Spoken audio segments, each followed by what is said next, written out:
और देखिए बड़ी खबर है पाकिस्तान से जो आ रही है। पाकिस्तानी सेना के 12 जवानों की मौत। डीएलए ने पाकिस्तानी सेना की गाड़ी पर हमला किया है। आईडी विस्फोट में पाकिस्तानी आर्मी की गाड़ी को उड़ा दिया। बलूचिस्तान के बोलान में 12 पाकिस्तानी सैनिक मारे गए हैं। बलोच आर्मी ने जारी किया है बाकायदा वीडियो। तो बलूचिस्तान लिबरेशन आर्मी की तरफ से यह बड़ा हमला है जो पाकिस्तानी सेना के खिलाफ किया गया है। और ये देखिए तस्वीरें आपके सामने। बलूच आर्मी के हमले में 12 पाकिस्तानी सेना के जवानों की मौत हुई है। डीएलए ने पाकिस्तानी सेना की गाड़ी पर जो हमला किया वो देखिए आप। जिस तरह से पाकिस्तानी सेना बलूचिस्तान के लोगों को दबाती है, कुछ इसके खिलाफ अब बलूचिस्तान में जो आवाज है वो पाकिस्तान के खिलाफ, वहां की सेना के खिलाफ काफी मुखर हो गई है। और जो बलूचिस्तान की लिबरेशन आर्मी है उसके लड़ाके आप देख पा रहे हैं जिनकी तरफ से इस हमले को अंजाम दिया गया। ये देखिए, ये गाड़ी इस वक्त आपको जाती हुई नजर आ रही है और उसके बाद इसमें बड़ा धमाका होता है। 12 पाकिस्तानी सैनिकों की मौत इस हमले में हुई है। आईडी विस्फोट करके पाकिस्तान की आर्मी की गाड़ी को उड़ाया गया। ये देखिए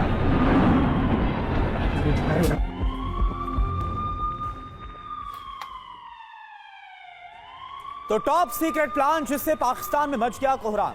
1971 के बाद पहली बार जब पाकिस्तान की जमीन पर भारत ने हमला किया। हालांकि भारत ने साफ किया हमले सिर्फ आतंकी ठिकानों पर किए गए, जिससे पहलगाम हमले का बदला लिया गया। सैन्य ठिकानों पर भारत ने हमले नहीं किए, लेकिन पाकिस्तानी हुक्मरानों की घबराहट बढ़ी हुई है।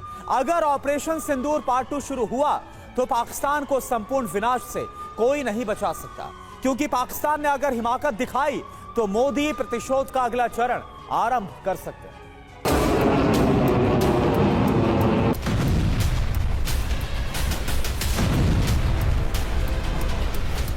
अब आतंकियों की बची खुची जमीन को भी मिट्टी में मिलाने का समय आ गया है।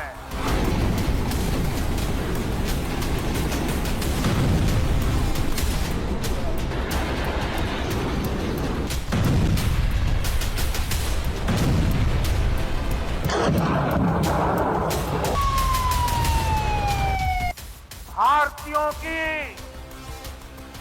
इच्छा शक्ति अब आतंकी आकाओं की कमर तोड़ कर रहेगी। पाकिस्तान की धरती पर हुए एक के बाद एक हमले इसका सबूत है कि पहलगाम हमले का बदला पूरा हुआ।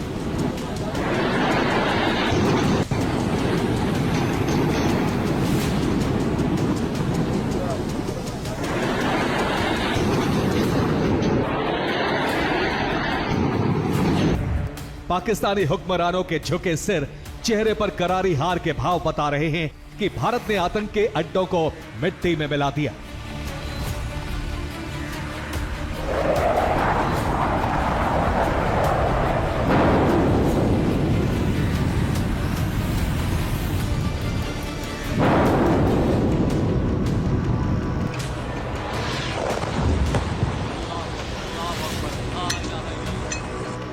पहलगाम हमले में आतंकियों ने कहा था कि मोदी को बता देना। अब हमले के बाद मोदी ने बता दिया कि भारत से टकराने का अंजाम क्या होता है।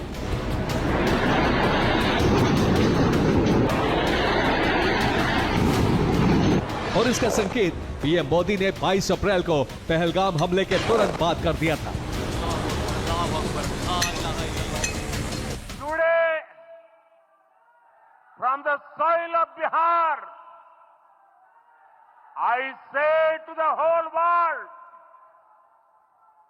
India will identify, track and punish every terrorist. इन 9 तस्वीरों में पाकिस्तान की तबाही के सबूत हैं। इन 9 तस्वीरों में पहलगाम हमले के बदले का सबूत है। इन 9 तस्वीरों में भारत की आतंकवाद पर जीत की पहली किश्त का सबूत है। ये गर्व और अभिमान से भरी तस्वीरें हैं। जहां आतंक का ठिकाना है वहां विनाश के निशान हैं। पीएम मोदी ने कैबिनेट मीटिंग में भारत के ऑपरेशन सिंदूर की कामयाबी पर कहा, यह देश के लिए गर्व का पल है। इस पूरी एक लाइन में भारत का शौर्य है और पाकिस्तान की पराजय का उद्घोष है।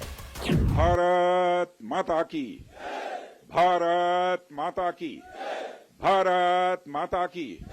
तो हम कह सकते हैं एक तरीके की सटीकता, सतर्कता और मानवीयता यह हमारी भारत की सेना के जवानों ने दिखाई।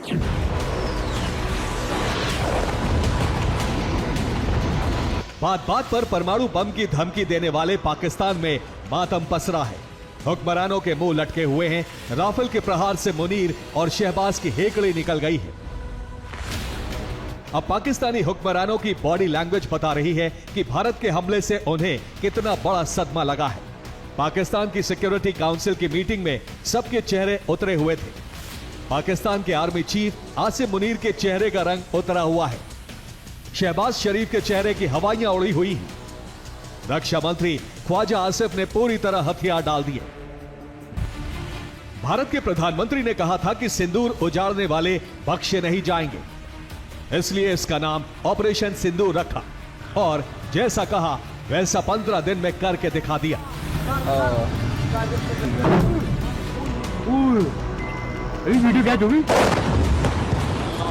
ना पाकिस्तान के हुक्मरान कुछ कर पाए, न कट्टरपंथी जमात और आतंकी आका तो बेल में छुप गए, बाकी मिट्टी में मिला दिए गए।